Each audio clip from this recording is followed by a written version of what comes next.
Hi, my name is Harapan. Welcome to my first ever download on Vanishing Ink. This download will focus on the spread cull, a move that I absolutely love using in my card magic every day. Firstly, the download will focus on teaching you the spread cull, followed by teaching you two brand new techniques that I've come up with the spread cull so that you can bring your magic to a whole new level. But don't worry, along with these two techniques, I'll also teach you applications for each technique so that you can slip them into your repertoire immediately.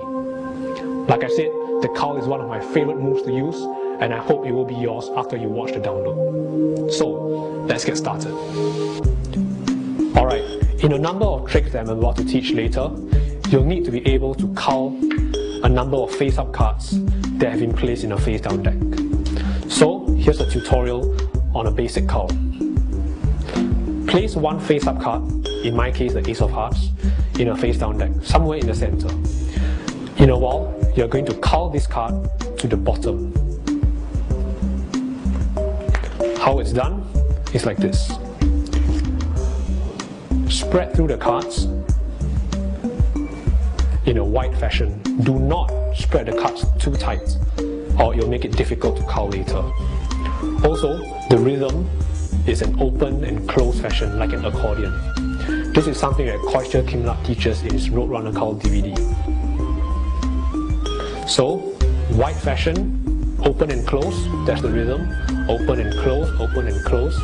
The moment you reach the Ace of Hearts, your left thumb will clamp onto the card above the Ace of Hearts. Not the Ace of Hearts itself, but the card above. So it presses there. Meanwhile, your right fingers underneath will pull on the Ace of Hearts towards the right into the spread. So what it looks like when you place them together is your left thumb clamps here, your right fingers reaches underneath and pull the Ace of Hearts in. So from the top, the Ace of Hearts has disappeared. Of course, you don't want it to look like it has disappeared. So the rhythm is important. When you spread through the cards, the moment you see the Ace of Hearts, it should look like you're just pushing the spread towards your right hand. So you reach here, pull, but you immediately continue spreading the cards. The rest of the cards, by the way, are riding above the Ace of Hearts, so that when you square up everything, the Ace of Hearts is naturally transported to the bottom of the deck. That's the basic tutorial for the cull.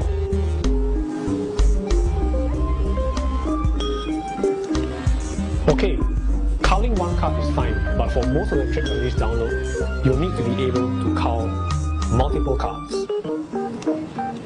Now, of course the cull originated with Johann Nepomuk Sinzer, but since then many people have added their little touches to the cull. Edward Marlowe, his prayer cull, Larry Jennings has the wedge cull, Cullology and Ian Moran have their cull DVDs, which are all excellent. Now the technique I'm going to show here and teach here is similar to what Cullology teaches in his DVD. So, basically, to start off, distribute 4 aces in different parts of the deck. You're going to cull them to the bottom. So what happens is, the first ace, when you come to it, cull it with the standard method by placing your left thumb on top, your right fingers pull it in. So one ace is now under your control. Continue spreading with that rhythm, and when you reach a second ace, don't sweat, because it's actually easier than the first ace.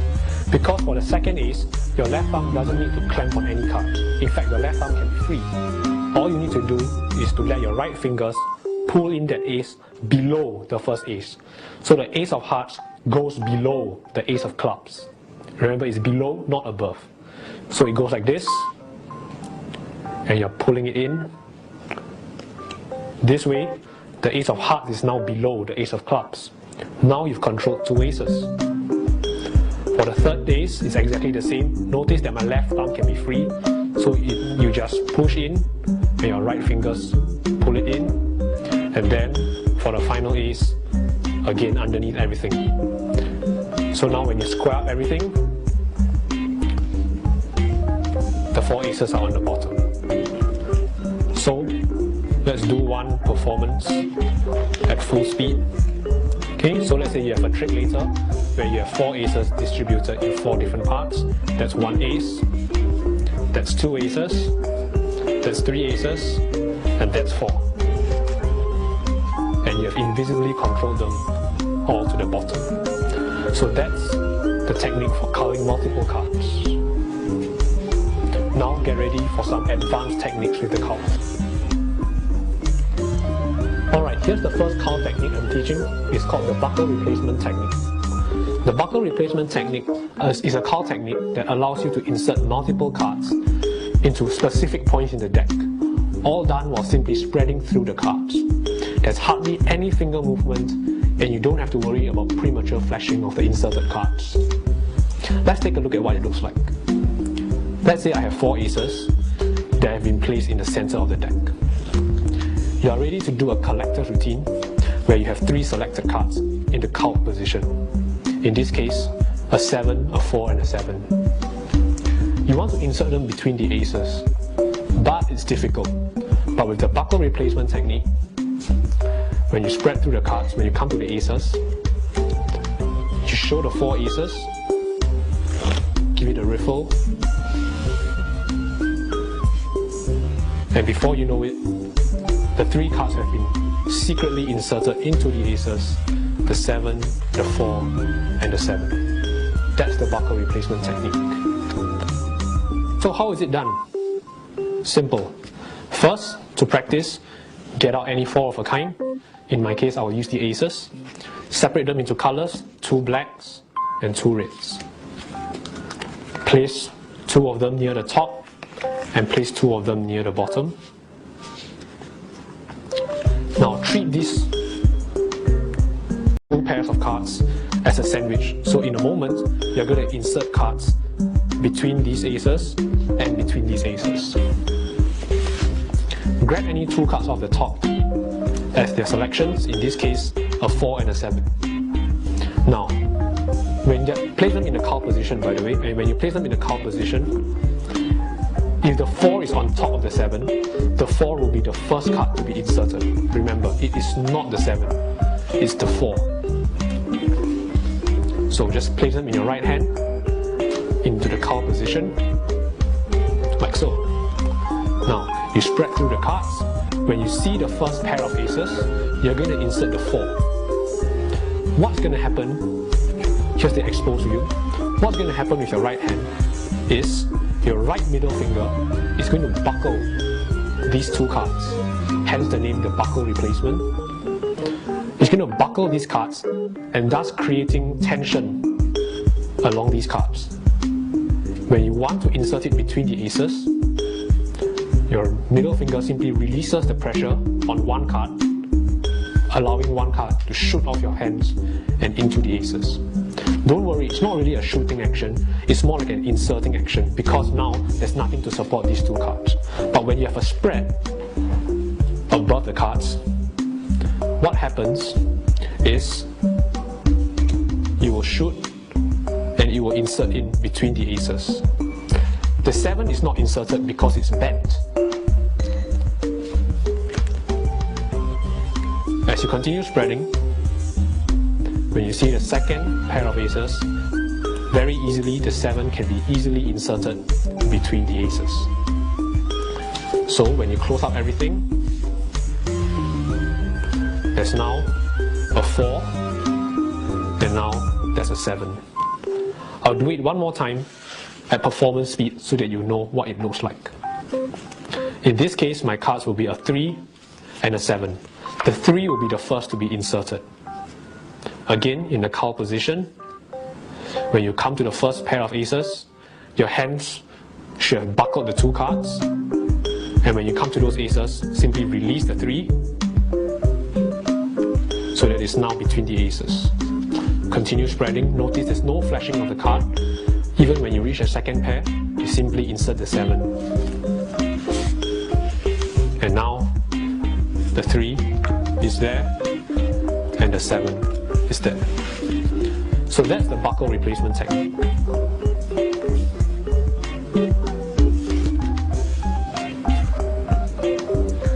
Okay, the second technique I'm teaching is called the cull tap reversal. It's a technique that lets you control any number of face-up cards that have been placed in the deck, reverse them, and not only that, control them all to the top. If that makes no sense, let me show you what it means. Let's say I have 4 aces that have been placed in 4 different parts. The ace of hearts, the spades, the diamonds, and the clubs. Currently, they are all face up in different parts of the deck, but if I snap my fingers, they have all come to the top of the deck. And of course, there are no other aces. That's the card tap reversal. Okay, so here's the tutorial for the card tap reversal. To begin, grab any 4 of a kind, in my case, the 4 aces. Distribute them in 4 different parts of the deck. So let's say you have a trick that ends like that. You want to gain control of the aces. What you do is you simply spread through the cards, cull the aces out. So that's 1, 2, 3, 4. Now they are all culled in your right hand over here. Now to execute the card tap reversal, what's going to happen is your hands are going to apparently square up the deck by tapping it on the table. Now the aces in your right hand stay where they are. So your right hand holds on to these aces. Your hands come together to square it up. And as your hands maneuver the deck to a vertical position, these aces are added to the top. In the same time reversing them, of course. And as you tap it on the table, the deck is squared up, and simultaneously you've controlled all the aces to the top. So done again at full speed with a little bit of guiding. Here's what it looks like. The first part is just standard culling. You cull all the aces, and once they're all culled, again, the action is quite similar to a lapel spread pass. You close the spread, notice how the aces smoothly go on top as you tap. Now there should be no rushing, you should just treat it as casually as possible. Don't make any big fuss out of it, it should just look like you're squaring up a messy spread. Okay, so that's the card tap reversal. Let me try one more time. It's a pretty easy move, but it has many applications. Ace, ace, ace, ace, and you tap everything, and they're now all controlled to the top.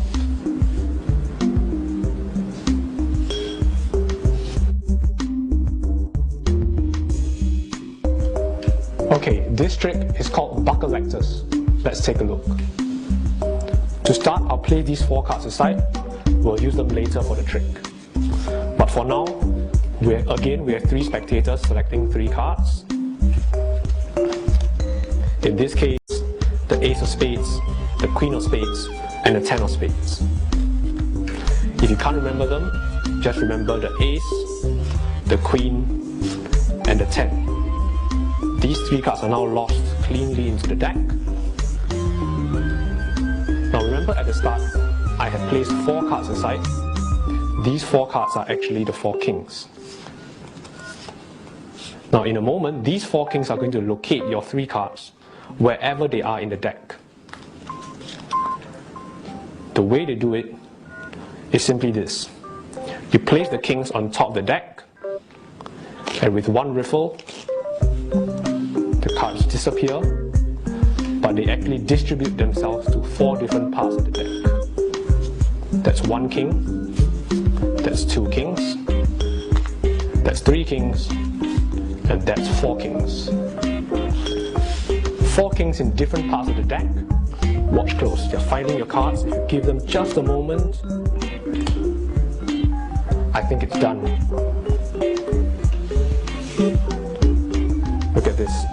The kings have now come together again to trap 3 cards in between them. Your ace of spades, your queen of spades, and finally your 10 of spades. That's buck collectors. The effect of buck collectors is actually quite similar to an effect called distribute traction collectors 5 by Larry Jennings, which is published in The Classic Magic of Larry Jennings in 1986. The effect is similar, but the method I think is quite different. So I hope you like it. To start off, get any 4 of a kind. In my case, I like to use the kings. Now, don't show these kings to the audience yet, because you need to justify the count, which you're about to do later. So take the kings, place them to one side, just say that you'll use them for a later trick. Or should I say a later part of the trick. Now, have 3 cards selected. Now, the way you can get them to control these 3 cards to the top is up to you. You can use the same culling method as I explained in indicator replacements, but for me, I like to do this. The 9 of spades, 2 of clubs and 10 of diamonds. Have them remember it along with you. And what I'm about to do is to execute Jerry Sadowitz's slip job, which is published in Cards Hit in 1980. It's also referred to as the miracle move. Basically, the move is like this. The 3 cards are on top. You're going to lift off about 3/4 of the deck. And what you're going to mimic is simply using your left thumb to slide off the card off the top into the left hand. But you don't do that. Instead, what happens is your left thumb simply slides over the top card while your left index finger contacts the bottom card of the right hand packet, but done in a smooth motion. It should look like you are taking the card off the top. Once again, this way it looks like you just took the card off the top, when in reality it's an indifferent card. Now, do this on multiple cards. Simply drop a packet of cards here, do the same motion for 3 cards. This way, it's a rather convincing display. You can cleanly push 3 cards into the deck when actually the 3 selections have never moved at all. That's Jerry Sadowitz's slip job. Anyway, once those 3 cards are on top, as you pick up the 4 kings, get a break under the 3 selections. Now when you display the kings, don't fan them out. Again, you need to justify the count you're about to do later. So instead, you can just pick it up and say, I have kings over here. As you flip it face up, keeping a break below now 7 cards, the 3 selections and 4 kings. Now your right hand is going to pick up this 7 card packet above the break in middle grip. But along with these 7 cards, you're going to pick up an extra 4 to 5 cards. The number is not very important, but 4 to 5 would be good because you don't want the packet to be too thick. So in my case, I'll pick up 5 cards. It's just by feel, you don't have to worry about the number again. So when you pick up the 7, just pick up a block along with it. So you're keeping a break between the 2. So what's going to happen is, in one smooth motion, your left thumb counts off the first king. 1. Now as your hands come back to peel off the second king, your right thumb is going to do all the work. It's going to release all the cards below the thumb break except for 1 card. So exposed, it looks like this. So now you've released a bunch of indifferent cards on the king, and you've kept 1 indifferent card below the break. This way, when you count a second king and you come back, you can drop this indifferent card on top of the second king as you peel off the third king. Place this third king below this packet and catch it in your right hand. Now, if you have followed my instructions correctly, you should have 2 kings trapping the 3 selections in the center, and on top of the deck you should have an indifferent card, 1 king below it, followed by a number of indifferent cards, followed by another king. This technique is simply a modified handling of Andy Gladwin's all over the displacement technique, which is published in his Ego magazine one-man issue of June 2002, volume 1, issue 12. So credits to Andy Gladwin. So now, this packet here of 5 cards looks like you have the 4 kings. Let me do it in at full speed so that you can see what's going to happen. Okay, so the 3 selections, 4 kings. You pick up a number of cards: king, drop, king, steal, and now you have the 3 selections in between 2 kings, followed by these kings displayed in this manner. Now, you can show this packet on both sides to apparently show that it's all 4 kings. Place it down on the table, turn the pack face up as you say, wherever your cards are, those kings are going to find them. Spread over about 40 cards or so, leaving about 12 cards in your hand, and place the bulk of these cards in your right hand on the bottom. This way you displace those kings to somewhere near the bottom of the deck. Ask them to watch close as you pick up the kings again. Again, you can show both sides cleanly. Place it on top of the deck. And now, apparently to make the kings disappear and distribute, do your cleanest pass possible. And once that happens, it seems like the kings visually disappeared from the deck and had distributed them to 4 different parts of the deck. See? 4 different parts. Of course, if you are not a fan of the pass, let's say you can't do a pass well, you can simply say, I'm going to cut the kings into the center and distribute, which is just as good.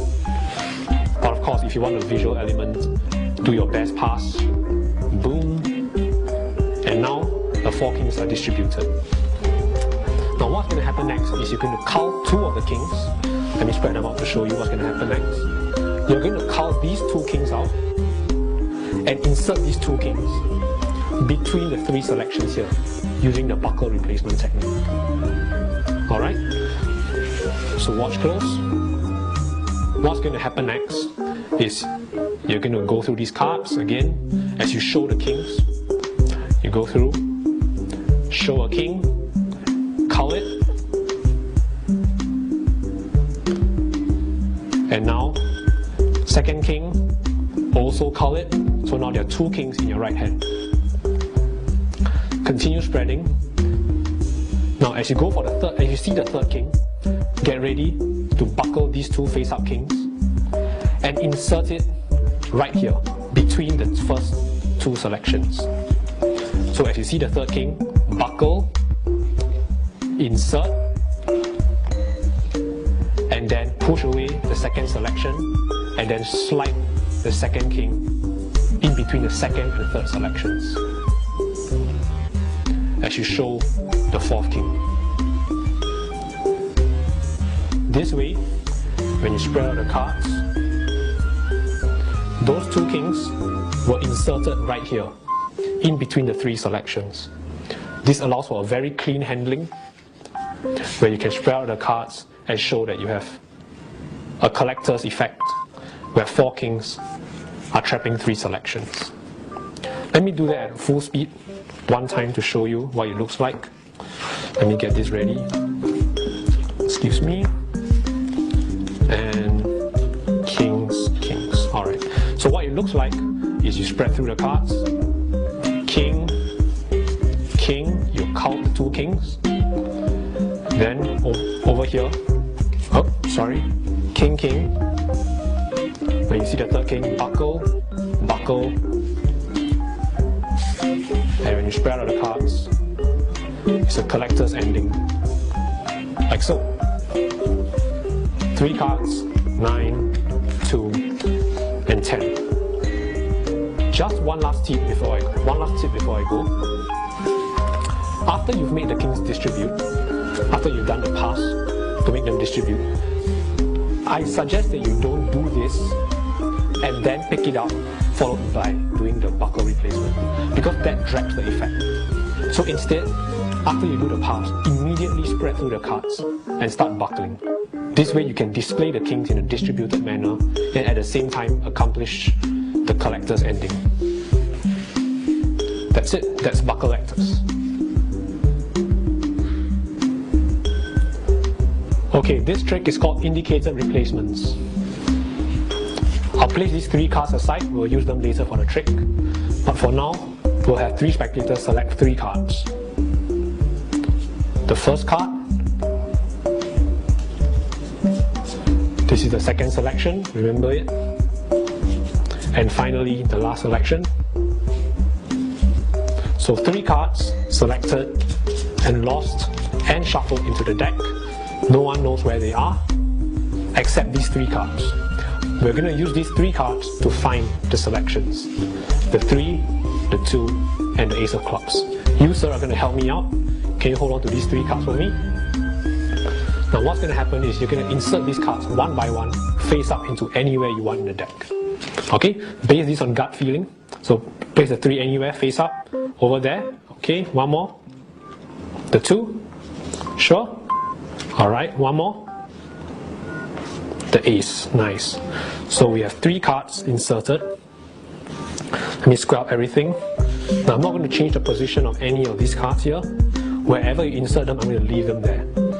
Now what these 3 cards are actually indicator cards. See? The 3 indicates that if I count 1, 2, 3 cards away, is the first selection. 2 cards away from the 2, 1, 2 is the second selection. And of course for the final one, the ace, just 1 card away from the ace, is the third selection. All 3 cards are found. Thank you.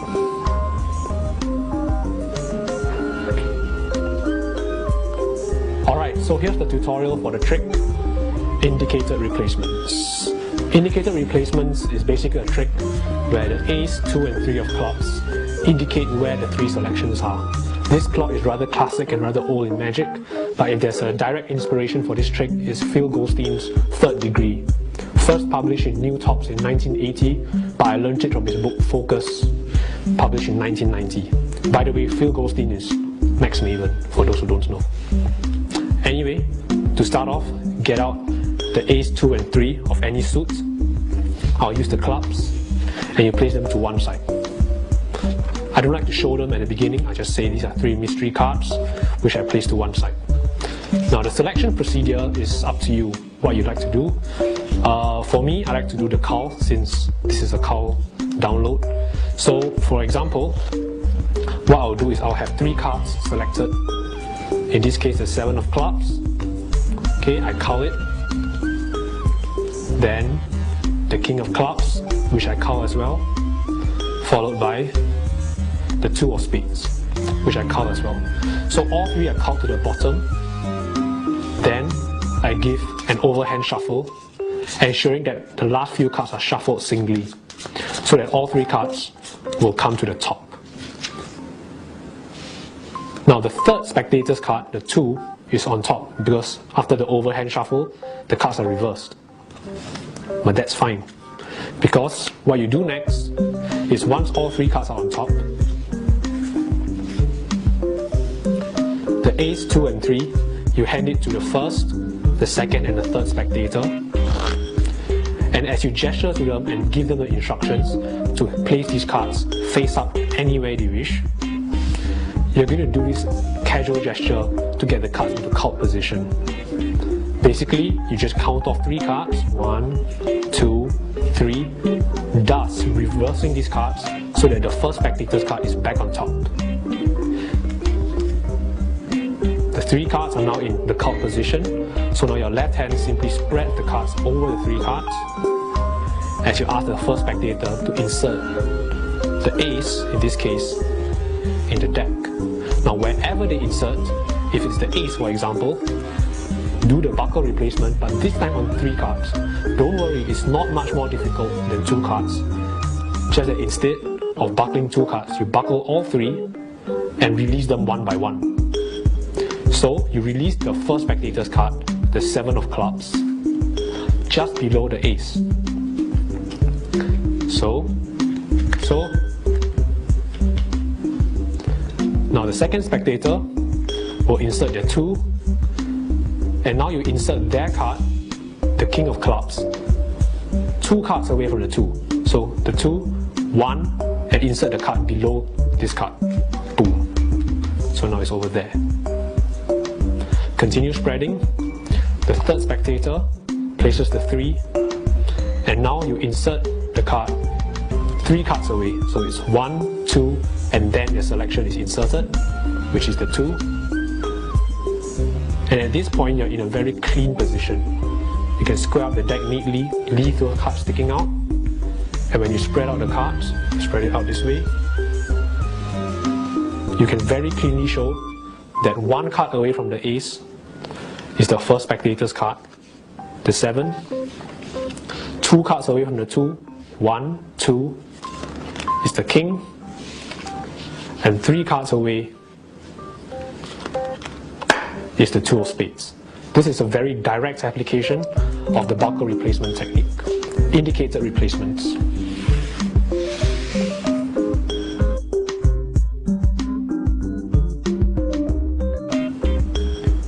Alright, this trick is called mental reverse. I'll place some cards in front of you in a row. No, actually, I think it's better if they're face down. That way it's more magical. I'll place 5 cards in front of you face down. Sir, can you point to any card while I look away? Okay, whichever card you point to, just look at it. Show it to the camera as well. Alright, when you're done, shuffle it back into the 5 cards, so I cannot possibly know which card you're thinking of right now. Now, can you hold the packet face up in your hands?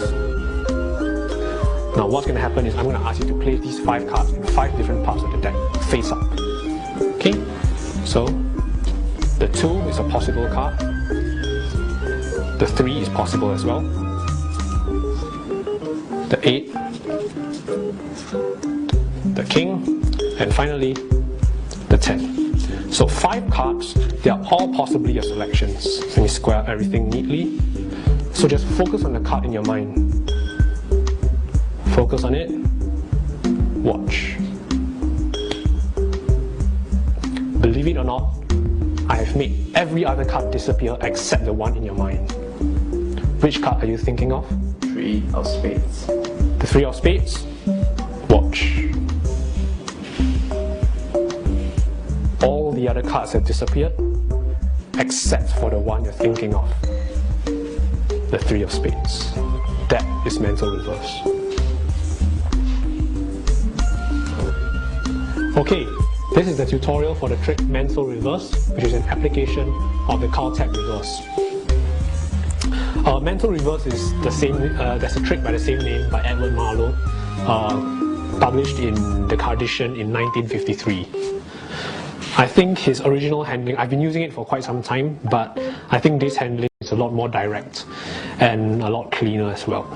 Okay, so the mental reverse, you can start from a shuffled deck of cards. When you take it back in your hands, instead of shuffling it face down, you will shuffle it face up, because you're going to memorize 5 cards. Don't worry, it's not as difficult as it seems. All you need to do is, as you shuffle the cards face up, memorize King, 7, Jack, 5, Ace. Just remember the numbers, you don't have to worry about the suits. King, 7, Jack, 5, Ace. So it's like remembering a very short telephone number. King, 7, Jack, 5, Ace, King, 7, Jack, 5, Ace. Now, the only time you have to remember the suit is, for example, if your 5-card packet includes this. King, 7, Ace, 5, Ace. In that case, you'll have to remember that the second ace is the spades. Simple as that. If there are too many repeated values, simply use another 5-card packet by continuing to shuffle the cards. There's no problem with that, because in their mind, the trick has not begun. So anyway, I'm lucky this time. So King, 7, Jack, 5, Ace. Now a little subtlety you can use is, after positioning your King, 7, Jack, 5, Ace, your 5-card packet on top, just shuffle about 3 to 4 cards on top, so that later, when you say, I'm going to play some cards, purposely place them face up, and then suddenly say, I'm sorry, I think it's better if it's face down. Get rid of these 4 cards, and then place your king, 7, jack, 5, ace. This subtlety is just to give them the impression that any 5 cards can be used, and nothing is being prepared. Alright? Oh, by the way, subsequently, what you can do is you can do what Ed Marlowe does in his original trick. Simply prepare the 8, king, 3, 10, and 2 of any suit. 8, king, 3, 10, 2 is of course the first 5 cards of the famous 8 king stack, which is easy to remember. But in this case, I will use king, 7, jack, 5, ace. So when you deal them down on the table, king, 7, jack, 5, ace, you have memorized the order of their values. At this point, it's all acting. What you do is you ask the spectator to point to any card, and as you see your hand reach for a card, let's say this card, quickly turn your head away and say, I don't want to look, just look at the card, let's look at the card that you pointed to, so on and so forth. This is pure timing.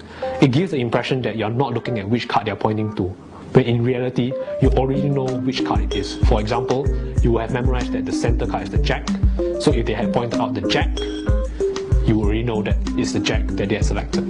As you look away, tell them to shuffle the jack back into the packet. This way it gives them a very good impression that it seems like you couldn't possibly know which card they're thinking of, when in reality, you do. Okay? Once they've shuffled the packet, ask them to hold the packet face up, and ask them to place them in 5 different parts of the deck. So what I do is, I have them replace the cards one by one. When they replace the first card, again, I cull the card back as I spread a few more cards and ask them to place the second card. So now just keep a lookout. If they place a card that is not their card, cull it. So if since the 5 is not their card, cull it. But once it's their card, the jack, don't cull it. Instead, leave it in the spread. But of course, you must mimic the same actions as culling. So don't leave it sticking out like that as you spread. If not, it will seem obvious. Instead, push it into the spread and continue spreading so that the jack is not visible. Place the ace and cull it. So now in your right hand, you have the 4 cards that they did not select, whereas the jack, which they did select, is in the spread.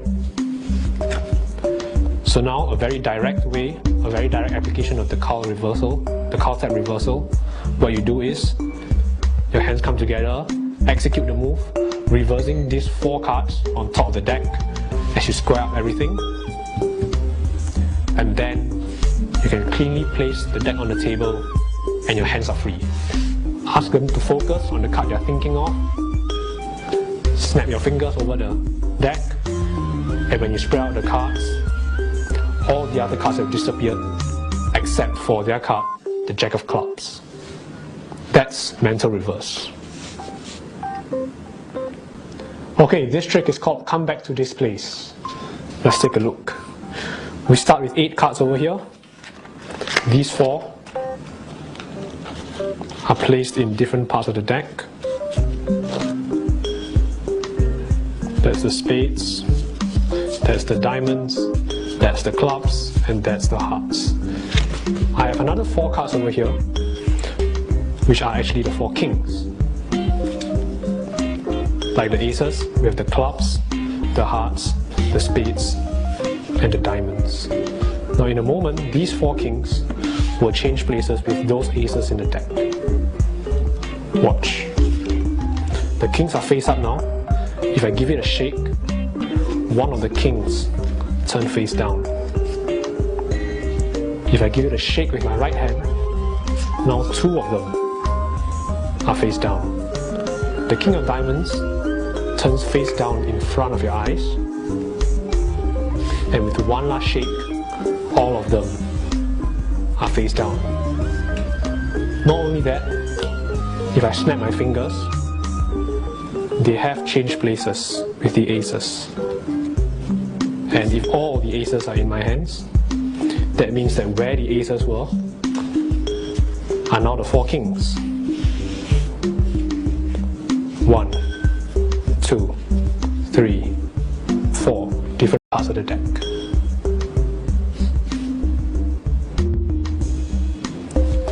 this is the tutorial for the trick Come Back to Displace. This trick is based on Andy Gladwin's All Over the Displace, which is, like I said, published in his Ego magazine one-man issue, June 2002, volume 1, issue 12. Okay, this is just an extension of his displacement technique. Here's what the trick looks like. Get any 2 4 of a kinds. I'll use the 4 aces and 4 kings. Place the kings aside. Now, the 4 aces are going to start in 4 different parts of the deck. You can have the cards already in that position, or you can insert them right in front of their eyes. Anyway, what you do is, as you show the 4 aces, cull them out to, so just cull the aces out, 2, 3, 4, and then execute the cull tab reverse. Boom. So now all the aces are face down on top. But of course this is not known to them. It will just look like you've left the aces in the center of the deck. Ask them to hand you these 4 cards, which are the 4 kings. Now, when they are doing so, get a break under the 4 aces. As you take these kings, again, don't display them. Just show the first card so that you can justify the count. Now the count is exactly the same as the one taught in Buckle Lectures. What's happening is, again, this time the break is caught below 8 cards.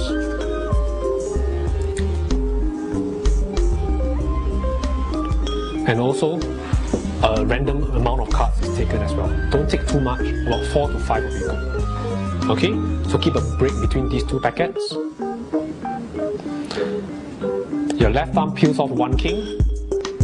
Again, your right thumb drops all the cards below the break except for 1 card. So you drop all these cards, leaving only 1 indifferent card below the break as you peel off the second king.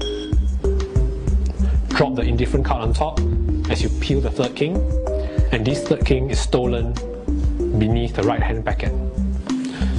So the final position is, you have 2 kings trapping the 4 aces, whereas on top of the deck you have 2 kings displaced in such a manner with 1 indifferent card and about 4 to 5 indifferent cards in between them. So, as you show the kings on both sides, your right hand does a Shalia card, a one-handed card, but don't cut at a halfway point. Instead, cut about 1/3 of the way, or 1/3 or 1/4 of the way down, like that. So, let most of the cards fall, cut the deck, and place the deck face up on the table. This is important. So your right hand is holding onto this packet. Now what you're going to do now is a twisting sequence, which is of course based on Vernon's twisting the aces. This is just a simple and elegant one.